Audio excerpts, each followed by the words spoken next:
안녕하세요. 3월 3일 수요일 새벽 예배를 하나님께 올려드립니다. 기도하십니다. 좋으신 하나님 감사합니다. 날마다 은혜를 베푸시고 우리 부족한 인생들을 눈동자처럼 살피시며 보호하시고 필요한 것들로 채우시며 함께 하심을 감사합니다. 오늘도 주님께로부터 오는 새 힘을 공급받아 하루를 담대하게 살아가길 소망하옵나니 하늘의 지혜를 허락하시며 평강과 능력으로 동행하여 주옵소서. 말씀이 깨달아지고 심령의 변화가 있기를 소망합니다. 주님 말씀하여 주옵소서. 감사하고 예수님의 이름으로 기도했습니다. 아멘. 우리 예찬송가 새찬송가 89장 샤론의 꽃 예수 찬양하십니다. 샤론의 꽃 예수 나의 마음에 거룩하고 아름답게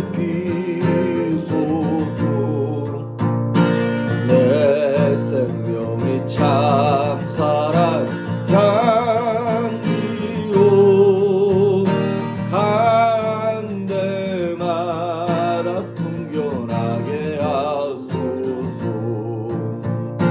예수 샤론의 꽃 나의 맘의 사랑으로 샤론의 꽃 예수 이 세상에서 어느 꽃과 비교할 수 있으랴. 나의 삶의 한결같 은혜와 사랑으로 가득하게 하소서. 예수 샤론의 꽃 나의 맘의 사랑으로 피소서. 샤론의 꽃 예수 모든 질병을 한이 없는 능력으로 고치사 고통하며 근심한 자에게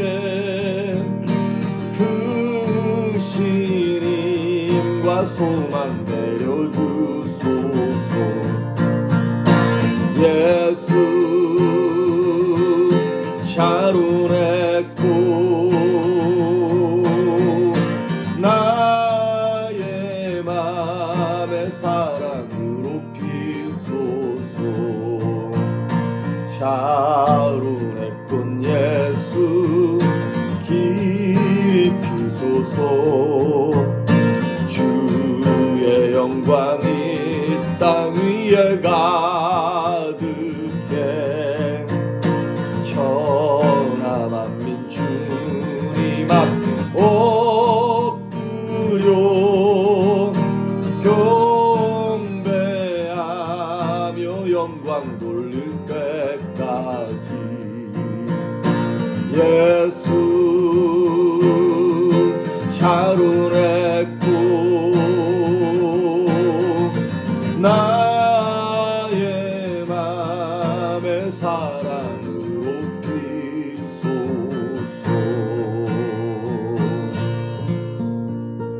아멘. 오늘 우리에게 주시는 말씀은 마태복음 26장 6절에서 13절 말씀까지입니다. 마태복음 26장 6절에서 13절의 말씀까지 봉독해 올립니다.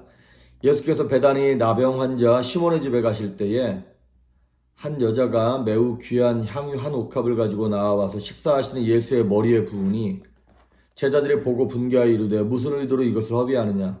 이것을 비싼 값에 팔아 가난한 자들에게 줄 수 있었겠도다 하거늘 예수께서 아시고 그들에게 이르시되 너희가 어찌하여 이 여자를 괴롭게 하느냐. 그가 내게 좋은 일을 하였느니라. 가난한 자들은 항상 너희와 함께 있거니와 나는 항상 함께 있지 아니하리라. 이 여자가 내 몸에 이 향유를 부은 것은 내 장례를 위하여 함이니라. 내가 진실로 너희에게 이르노니 온 천하에 어디서든지 이 복음이 전파되는 곳에서는 이 여자가 행한 일도 말하여 그를 기억하리라 하시니라. 아멘. 예수님께서 이제 조금 있으면 돌아가시는 것이죠. 근데 그 예수님이 돌아가시는 것을 위하여 준비된 두 명의 헌신자에 관한 얘기가 나옵니다. 한 사람은 나병 환자 시몬이고 또 한 사람은 한 여인이 나옵니다.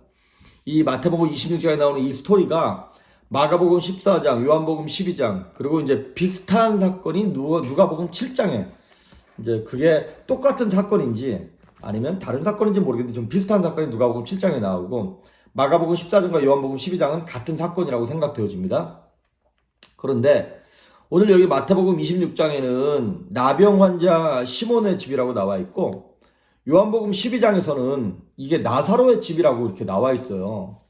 그래서 아마도 이제 학자들은 추측하기를 나사로의 다른 이름이 시몬이든지 아니면 뭐 마르다, 그 마리아의 누이였던 마르다의 남편 이름이 시몬이었든지 뭐 그렇지 않겠느냐 이렇게 생각하는 사람들도 있습니다.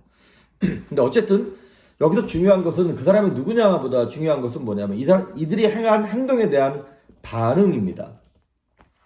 자, 오늘 실제로 보니까 한 여자가 매우 이게 아마 마리아였을 거라는 거죠. 한 여자가 매우 귀한 향유 한 옥합을 가지고 나와서 식사하시는 예수의 머리에 부었습니다.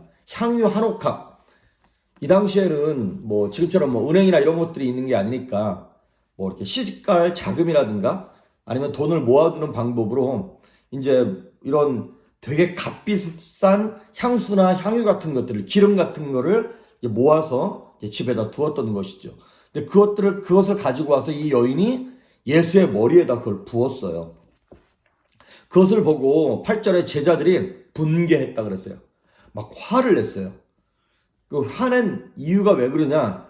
아니, 이 비싼 것을 왜 허비했냐, 낭비했냐, 이것이 이제 화낸 이유입니다. 자, 이 향유를 부은 마리아는 이것이 지금 낭비되고 있다, 허비되고 있다라는 걸 몰랐기 때문에 제자들만한 상식이나 이성이 없었기 때문에 이렇게 부은 것일까? 여기 지금 베단이라고 하는 동네 이름이 나오죠? 이게 베다니가 가난한 자들의 집이란 뜻입니다. 베트가 집이란 뜻이고 뒤에 나와 있는 이제 그 단어가 가난한 뭐 이런 뜻이에요. 그러니까 이 베단이라고 하는 동네가 그 되게 못 살고 이렇게 막 한국으로 옛날에 따지면 쓰레기 하치장 같았던 그 난지도 있죠. 이런 데 같은 곳이 바로 베단이었습니다. 그리고 예수님의 제자들이 뭐 예수님께서 가끔 오병이어의 기적 이런 것도 나타내긴 했지만 예수님 따라다니는 3년 동안 계속 부족했고 가난했고 뭐가 없었죠. 그러니까 매번 어떤 돈이 없었고 가난했던 제자들의 입장에서는 이 여인이 하는 행동이 이해가 안 가는 거예요. 요한복음에서는 이 향유 이 한 옥합의 값을 300데나리온이라 그랬어요. 한 데나리온이 그 당시 노동자 하루의 품삯이었으니까 이거를 뭐 100불이라고 쳐도 하루에 100불 번다 그래도 300데나리온이면 이게 3만 불 아닌 거예요. 그 1년치가 되는 그러한 거를 예수님께 한 번에 쏟아 부었다? 이해가 안 가는 것이죠. 그런데 이거를 제자들이 보고 분개했다고 썼는데 특히 요한복음에는 누가 화를 냈냐면 가룟 유다가 화를 냈어요. 가룟 유다가 하는 일이 12제자 그룹의 회계를 맡고 있었거든요. 이 돈꾀를 맡고 있다 보니까. 근데 성경은 얘기하기를 가룟 유다를 도둑이라 그랬어요. 거기는 훔쳐간다 그랬어요. 자, 가룟 유다가 분개하고 화내는 모습을 보면서 저 나쁜 놈 그렇게 보면 안 되고요. 가룟 유다를 통해서 저와 여러분 자신을 봐야 합니다. 가끔 보면 다른 사람의 잘못에 대하여 굉장히 심하게 분노하는 사람들이 있습니다. 물론 그 나쁜 짓을 하는 그놈이 나쁜 놈이기 때문에 우리가 분노하기도 합니다만은 또 한편으로는 이런 마음은 없는지요. 그 사람의 잘못에 분노하면서 나의 의를 드러내기 위하여 분노하지는 않는지요. 나는 너랑 달라. 이런 의도인 것이죠. 막 그 잘못에 대하여 어떻게 그런 놈이 다 했냐고 얘기하면서 그거를 지적해서 드러내므로 나는 그렇지 않다라고 하는 것을 은연중에 드러내지는 않는지. 더군다나 오늘 9절에 보면 이 가룟 유다가 분개하면서 뭐라고 얘기하냐면 아니 이것을 비싼 값에 팔아 가난한 자들에게 줄 수 있지 않았냐 이렇게 얘기합니다. 자, 가난한 사람을 들먹이면서 자신이 화낸 거를 더 정당화시키는 거예요. 그러면서 내 안에 있는 탐욕을 감추려 하는 모습이 우리한테는 없는지요. 그래서 참 다른 사람의 잘못을 분개할 때 내가 정말 이게 의로운 분노인가 아니면 내 의를 드러내거나 다른 사람을 찍어내리기 위한 그런 악한 분노인가를 우리가 좀 깊이 생각을 해봐야 됩니다. 그리고 나 자신을 돌이켜 본다면 우린 사실 어느 누구도 분노할 수 없습니다.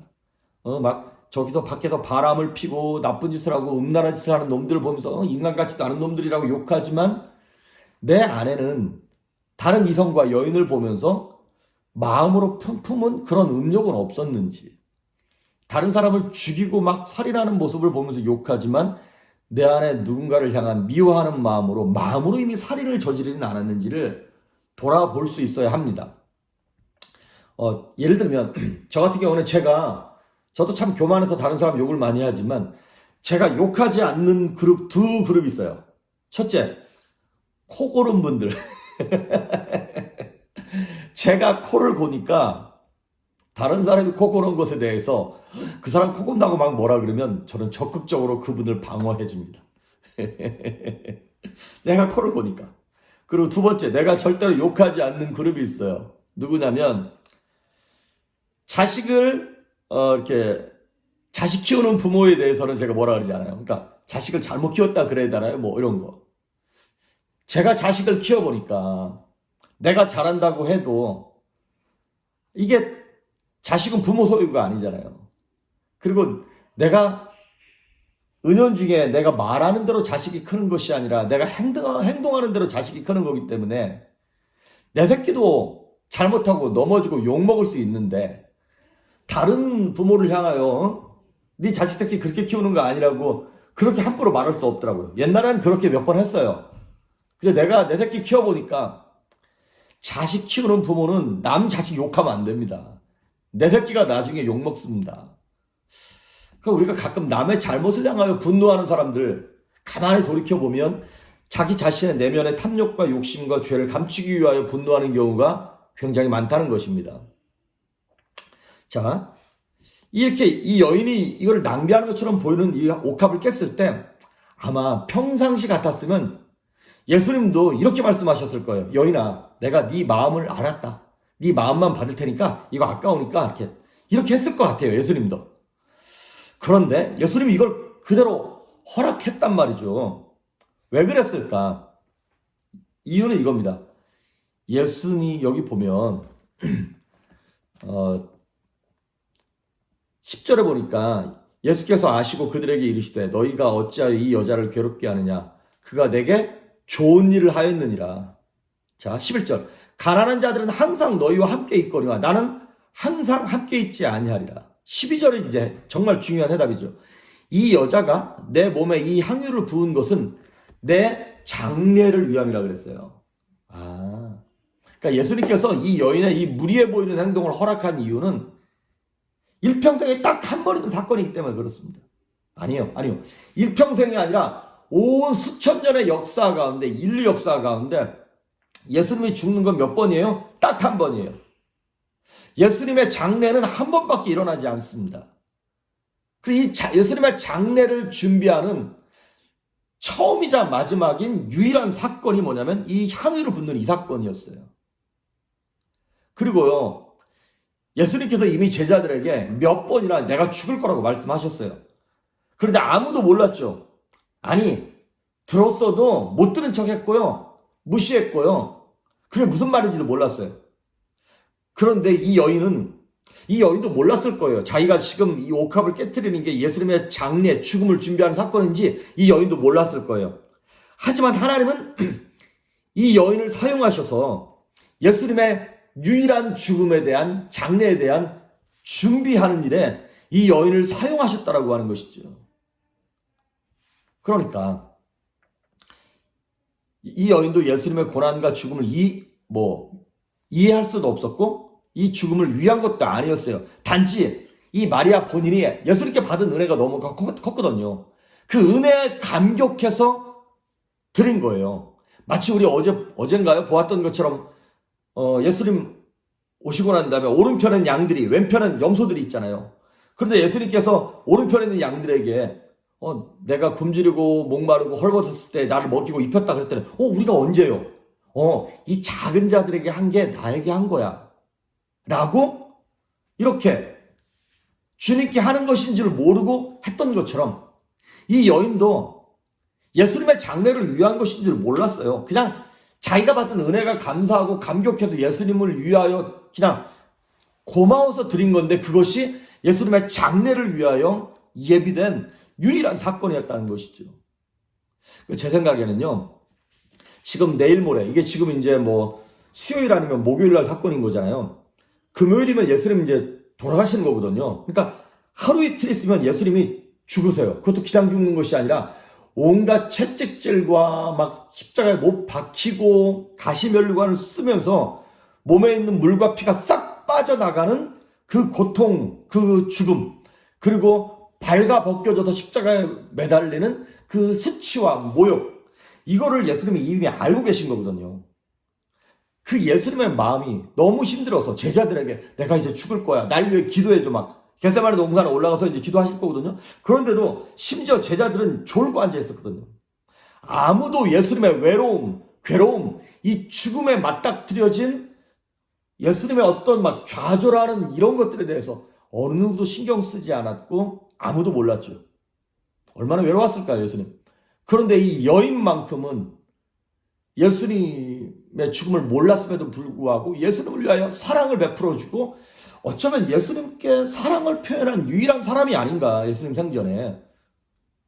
그래서 예수님 너무 외로웠을 때 이 여인의 헌신이 마치 여름 가뭄의 냉수와 같이 너무나 시원하고 너무나 기억에 남고 감사한 사건이었을 것입니다.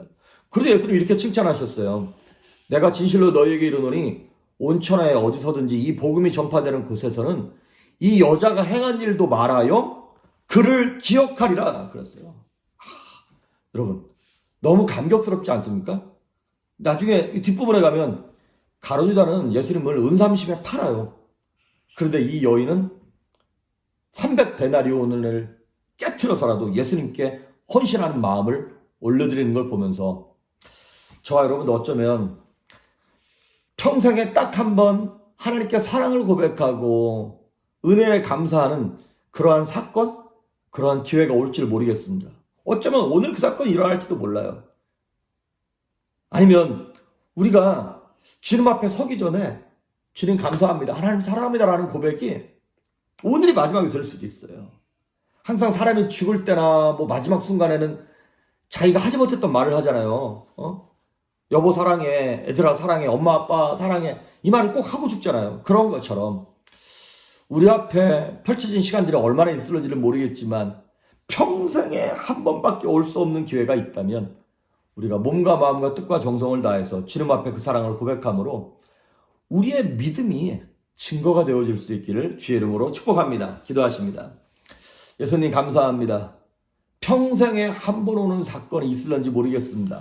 그때 그것을 놓치지 않기 위하여 오늘 하루를 은혜로 살게 하시며 감사함으로 사랑을 고백하며 살아갈 수 있도록 우리 안에 성령의 충만함으로 채워주시며 하나님의 사랑으로 채워주실 때 우리도 겸손과 감사함으로 그 사랑 고백할 수 있는 성도들 될 수 있도록 기름 부어 주시옵소서. 감사드리옵고 예수님의 이름으로 기도했습니다. 아멘.